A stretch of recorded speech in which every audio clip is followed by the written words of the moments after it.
We have a business called the Reikery. Well, I technically have the business. And it's basically an esoteric knowledge business, also energy healing. We focus on meditation. For those who don't know, Reiki is it's like 70 years old or something, Japanese energy healing. It's very akin to meditation. I think it's older than that. Is it? Take these off. I don't think I need it might be like more like 100 years now, but yeah, it's been a while. But yeah, so it started in Japan and moved its way into the Western world, and now it's pretty big. And we wanted to start something. Was it 2 years ago? I think we had the Reiki idea because you love baking, healthy, like back to basic things. Yeah, I have a whole philosophy about baking. Yeah, and it's pretty wicked and cool.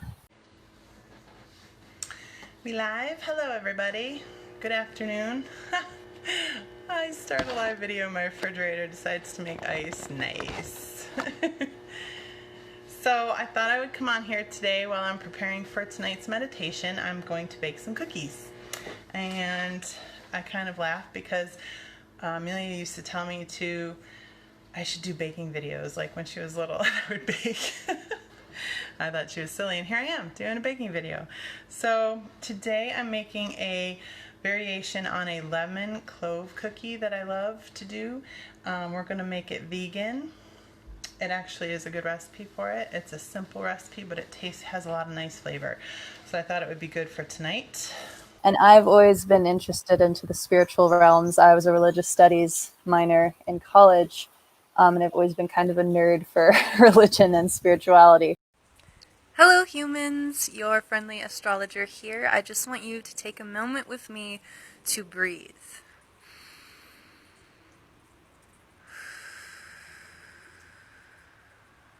And recollect something that you're grateful for. Something right now in this moment that you are super grateful for that just makes you want to say yes over and over again. Something that fuels your life force. Something that is true to you and only you. Something that you're super grateful to have in this life right now. Let's create a gratitude burst and send it out so that everyone can feel it. So once I found this whole New Age movement, it started opening up my mind to just how everything is connected in life, which I already kind of knew being a writer, because when you're a writer, everything feels connected, especially the more you create, the more you do. Almost organically by accident.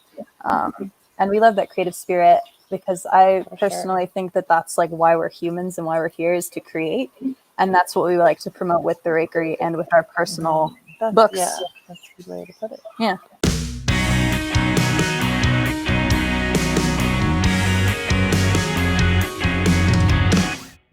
How did you guys discover you had this gift? I mean, what was it about it that made you feel like you could do this, for a living, really?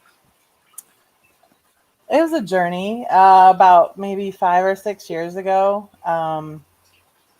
Actually, I guess it was longer than that now. I lost my grandmother. I think it was almost 10 now. Mm-hmm. And I don't keep track of people's death dates too much. But it had a big impact on me. She was like a mother and a grandmother to me and to our whole family, in fact. And so it left a big hole in my life. And the roundabouts there, I started feeling like other things and senses that I just didn't know what they were. I kind of thought I was going crazy, to be honest. And I discovered there was a place that ironically is right up the road from us, when literally all that's on our road are a few houses and farmland. But right up the road from us, like a quarter mile? Yeah, I could walk there. Yeah. A neighbor set up a place in her barn that started doing meditations and talking about metaphysical things. And I went to one, and it was like the biggest eye-opening thing I'd ever experienced. And from there, I have gone on this journey, and I've kind of grabbed her along with me, and she took off. and here we are. And it's been, probably a good 5 or 6 years since we really dove into the whole spiritual realm together? Yeah, for me, it was when we went to Lilydale, which is would you call it a town, right? Yeah. It's a town in upstate New York that is basically just a little village of psychic mediums. They have a little like crystal and esoteric shop. I think it's well known, but then a lot of people I mention it and they're like, "What's that?" Is it? I think It's locally. Is it pretty near well known. Buffalo? Yeah, it's outside of Buffalo. So we went there we did a Sixth Sense workshop, I believe. So it was to work with like your third eye and your meta senses, your beyond senses, rather So than like just the open five. up your medium. Yeah. ship. And I was really nervous at first. I thought it was very like, I mean, I was open to it because I've always been open to everything, but I was still kind of spooked, especially because at one point they were like, okay, now with what you've learned, you want to apply it to strangers. Yeah, And they're like, so- partner up with someone you don't know. And we both looked at Yeah. each other like, but we came here together. So we basically had to like intuitively read someone else, which I had never actually done before consciously. So I just sort of went with it. I was like, all right, I'll stop. I'll put away my worries and just go for it. And the lady I worked with was so sweet. I don't even remember her name now, but she was the best. And I was just saying things and she was like, oh my God, do you do this for a living? And I was like, no, I'm 19. I'm just doing this for fun during the summer break. And she's like, well, you should really do it for a living. She's like, you could help a lot of people. And you just helped me just now. And I don't even really know you. And I was like, just 2 years ago? no, I think it that like was 3 or 4, right? Yeah, it was. You So it was were in 19. college. So it was 4 years ago. Yeah. I was like, it seems so fast, like so long ago, but then so Yeah. fast at the same time. It's And that was wild. what really started my whole thing. Because then I was like, well, maybe I should do Reiki with you. Because at first I was like, this is kind of weird. Like, this is spooky. Oh, yeah. So by then I had started Reiki training and telling her all about it and getting excited about it. And so, yeah, she was like, oh, maybe. She was in college, so she was busy with that for a while. So she But had even- it kind of on the back burner. Even doing that helped, I think, because I would like make new friends. And at first I was like, oh, they're going to think I'm a weirdo because not only do I write weird stories, I also do Reiki. But they would always be like, hey, come over for the weekend and can you give us Reiki? And we'll like give you some, alcohol or something. And I was always like, oh, okay, sure. The good old college. And I'm still friends with them. So I wonder, you guys all treat this like an art form, and it is an art form. So speak to that and what kind of, the discipline it takes to do what you do and how you do it. You feel like there's an art form to it, that there's a grace to it, that you had to learn and figure out before really feeling like you were comfortable doing it, or was it always inherent in you that you did it right from the beginning and never felt like you had to tone it up or make it what it is now? I would say yes and yes.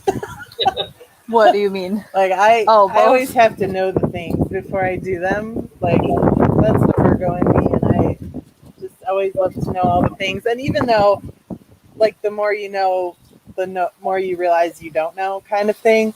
That's where I'm at now, but I don't mind it as much. So that's been a nice change.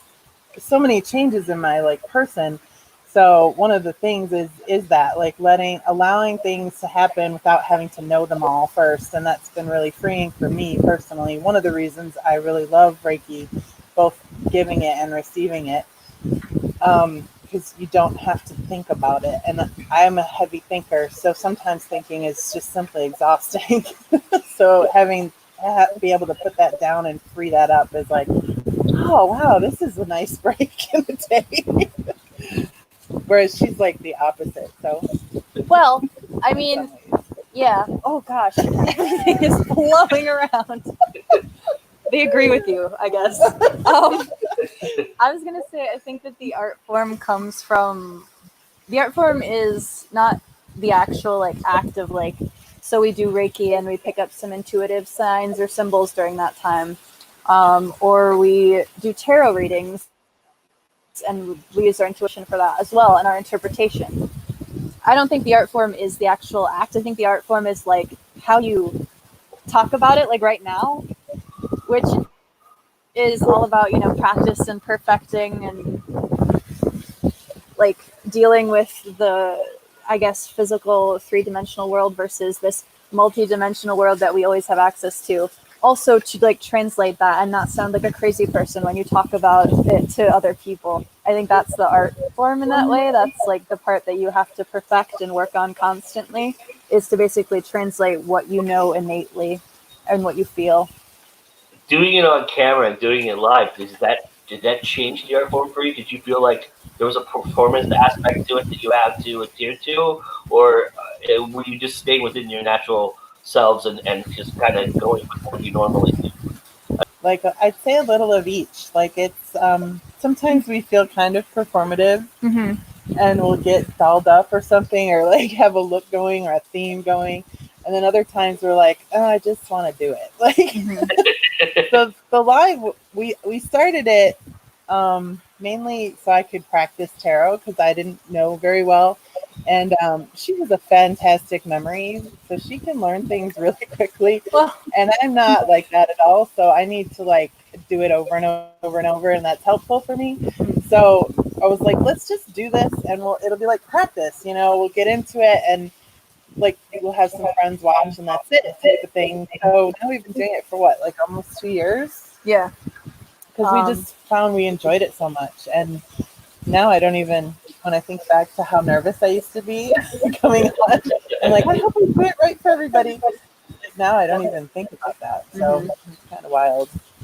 It's a lot like writing to me, because tarot anyway, because the symbols that I remember and I interpret, it's a lot like, being an English major and having to write all those papers where you analyze the same 4 lines of a poem over and over again. But each time you do, it's like a different interpretation. And that's when I started getting into tarot, because I realized that it's the same thing with those symbols. It's just more so visual, as well as a little bit of language. But I found I was able to tell stories about the pictures that were resonating with people. They weren't just my own interpretations. They were like common ground metaphors, I guess, that enabled me to better translate for other people. So tarot in that way, I guess, is more of that art form that you mentioned. Yeah. Yeah, I guess I've always been good and passionate about storytelling. And so I found that in tarot in a way that I was not expecting at all. That's amazing. Do you all practice with each other? Do you practice by yourself? All the time. All of the above. Yeah. Does it help you? Does it make it easier over time? Or what does it do for you? For sure, yeah. Because at first, when we first were introduced to tarot, it was like unfamiliar, uncharted waters, and kind of uncomfortable, because you're sort of expected. It is good to start by practicing for yourself, because you know yourself best, so you can be like, oh, that makes sense to me, rather than just sort of while you're looking stuff up, right, what it yeah. means. Or if you notice something that perhaps means something to you already, just visually. I love when that happens. But I liked that we did that before we went big, if you will, and we did it for other. But our friends were also very willing. Yeah. My friends were like, I don't care if you're good or not, just do it. Like, I want to do it. So I have very curious, passionate people in my life, which I'm really grateful for. And they were the same way when I wrote my novel. They were like, I'll read anything you have, even if you think it's crap. I was like, okay, thanks. So, and that's sort of the same thing with tarot. But I think we definitely have gotten much better, than more comfortable in it, more comfortable in ourselves, and more comfortable with the idea that maybe we can help others at least a little bit with this. Because I think at first we were intimidated by that. We were like, that's a lot of responsibility. Yeah, we were like, yeah. I don't want to tell people what to do. Right. That's not right. And yeah. And we're like, oh, that's what the cards say. What can we say? Right. It doesn't matter. Can you go back and watch your live streams, do a post game analysis of your performance, or what you learned? Yeah. If we feel like it was different, it felt weird or unusual. That, and also if we do, it's just for some cosmetic aesthetic reasons, oh, the camera was weird, or oh, we weren't sitting right, or look at our faces. It's really never some technical, because I think we've never really had a negative reading session, right? Because even private ones we've done have been really people I've are never just heard anyone not be satisfied to some degree, right? Which is cool. And we've done some live events. We did one at places, the Rochester Museum and Science Center, which was really Halloween, crazy because there was a lot of drunk people there. They had this party event, so it was very interesting. Yeah. But fun. It was a good time. how does that work if you do come across something unpleasant that you've discovered? Is it a matter? Is it become the art form to kind of spin it into some kind of positive message, or do you? We try to do that because we talked about that when we first started doing tarot, because you got your uprights and your reversed, and things can be negative. But I don't even know. She's probably done more readings than I have, but I haven't had very many negative cards, if you will, like a reversed whatever, that will be so negative that I'm kind of like, oh wow, dude, you're screwed. Like I've never had that happen to that extent. Like if it is a negative thing, it's an aspect or something to work on, or perhaps a lesson learned. So there's like something about it, like it's a teaching tool, if you will, usually for that reading. That's how I see it anyway. Yeah, I think it also is important to recognize that at least my beliefs, especially when I go into these types of readings, is like, I believe that someone's free will, above all else, is what drives them, I guess, is what is in charge here. Like, I am not like a fate knows all thing, and like you're, like I never have said doomed. You're screwed, because in fact I'll have people be like, oh, so you're saying I'm screwed? And I'm like, no,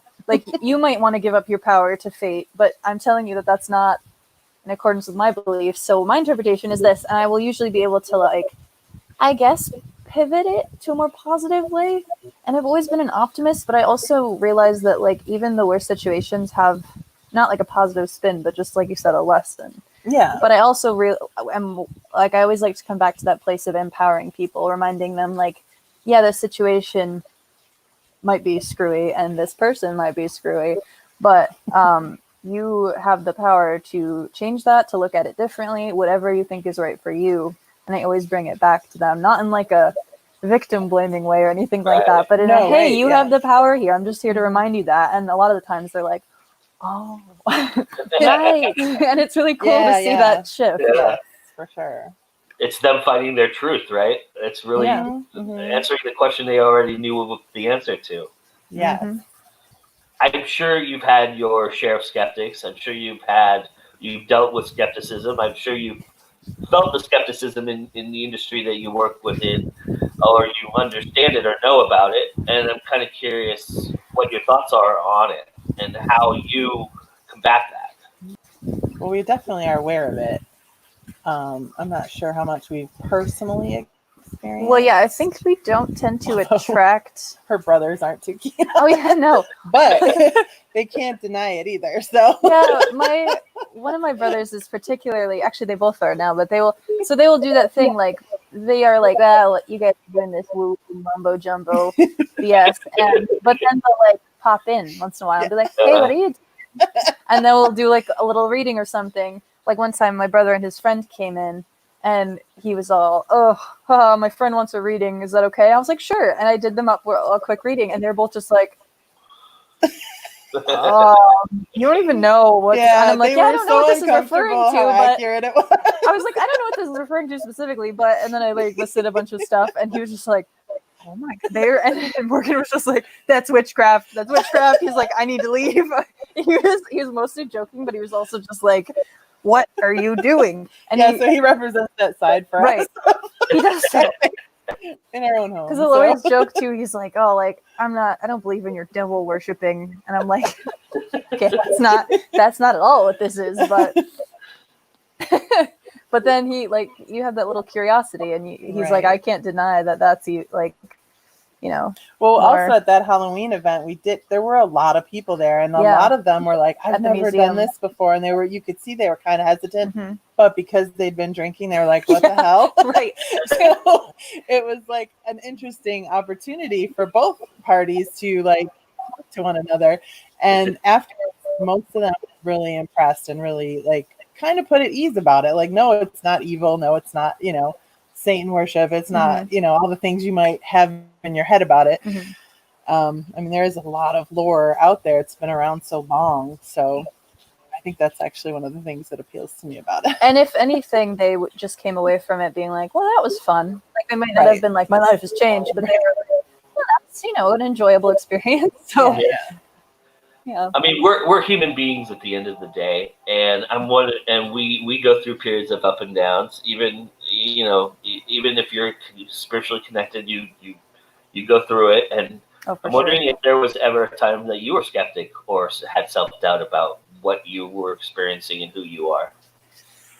I could get so personal because I've had a lot of experiences that were really like spooky, and not just because you like, oh, there's a ghost in my kitchen. It's more like once I started consciously cultivating my intuition, I had a lot of nightmares. I still struggle with them sometimes because you open up and you just sort of like whoosh.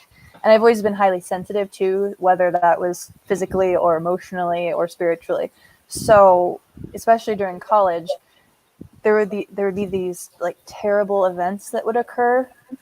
I think it actually started senior year of high school, because I'll use this example, I guess. One of my friends experienced a loss in their family, and during the time we weren't sure if that person would pass or not. We thought that maybe there was a chance they would survive.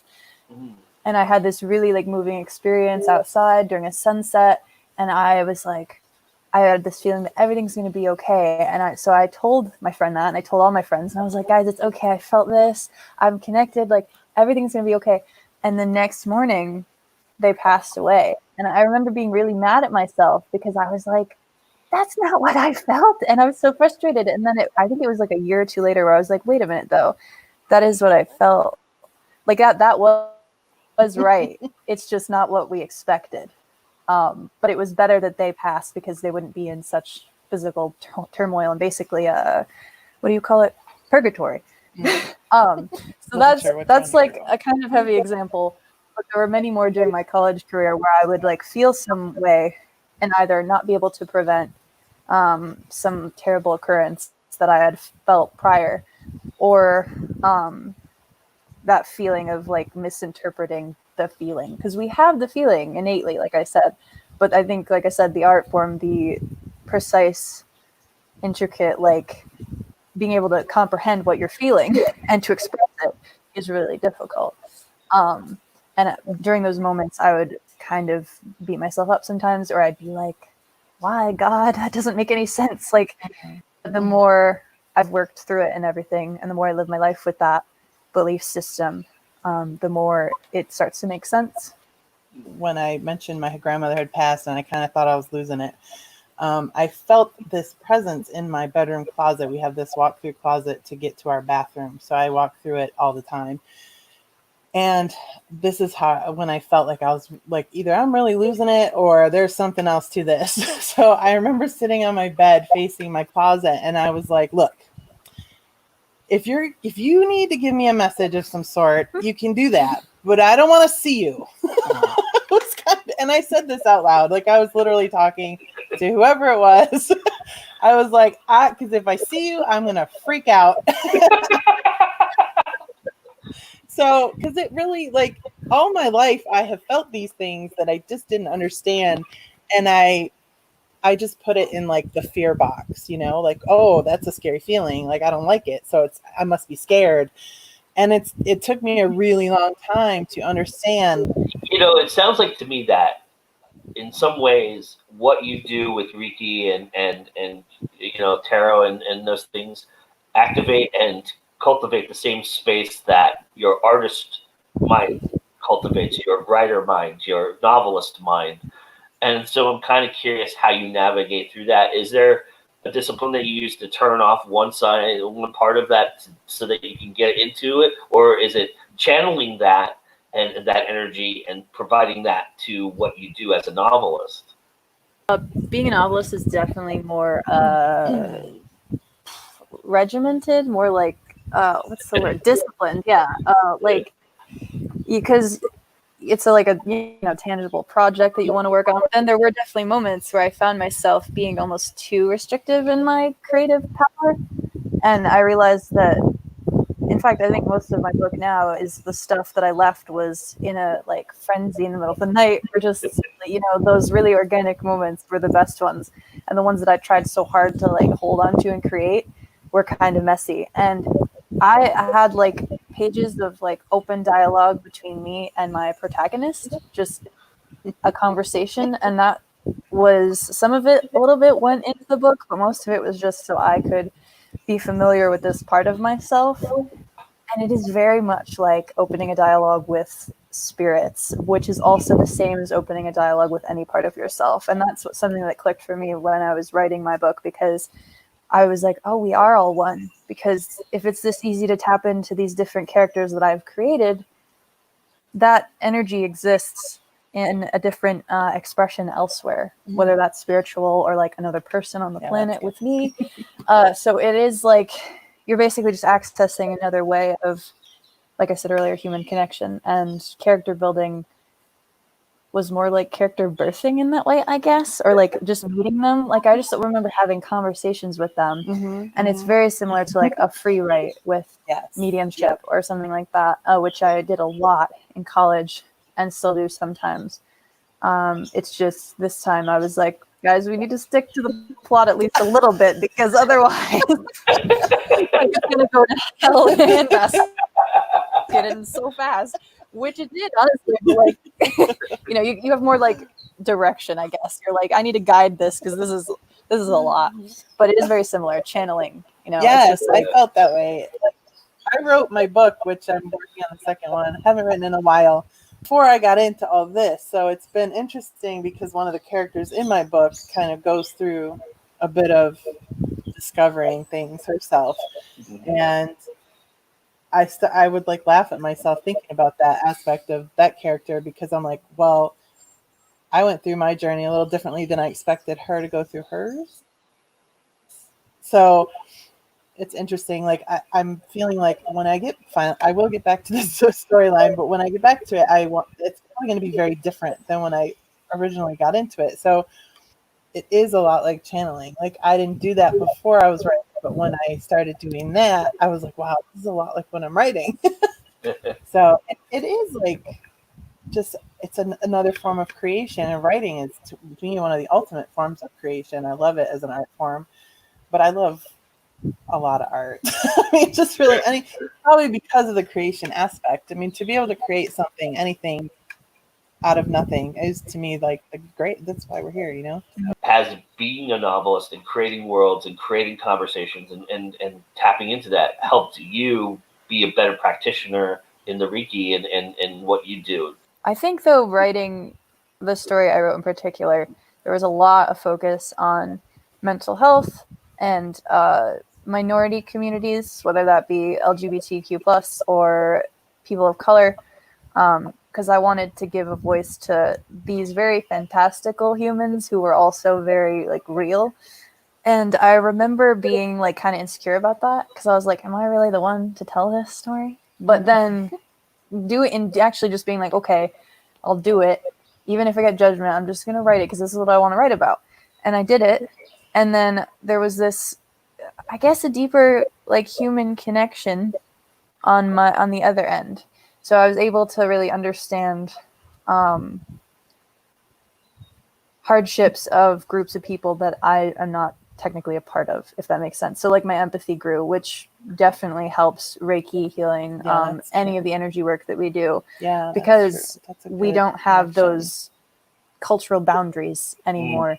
And that's what I was trying to do. So I was like, oh, I'm not trying to like speak for them, but I was trying to teach myself almost. And I did. I also want to say that I think imagination is not so far from intuition. In fact, sometimes they're the same thing, which is why I think it's so important for when children are using their imaginations to cultivate that and help with that. And that's why I love creative writing or art, any kind of art, filmmaking. It all relates to intuition and a deeper understanding of what's going on under all this illusion. I don't know if your mom has ever told you this story of how we connected, but you guys did this trailer for her book that... Oh, yeah. Yeah. Absolutely one of the greatest things I'd ever seen before. Oh, wow. I was so impressed by it. I was so blown away by it. It was amazing. And then she told me that you guys were all involved, and I was like, wow, that's great. I thought, wow, that is the definition of creativity and cultivating it. And making sure everybody's involved. I was blown away by that. It was really fun because we did have a lot of help. It was a good collab. Yeah. Like, it really came together in that Yeah. moment. Yeah. Like, I even borrowed my uncle's boat and everything for that. It was fun.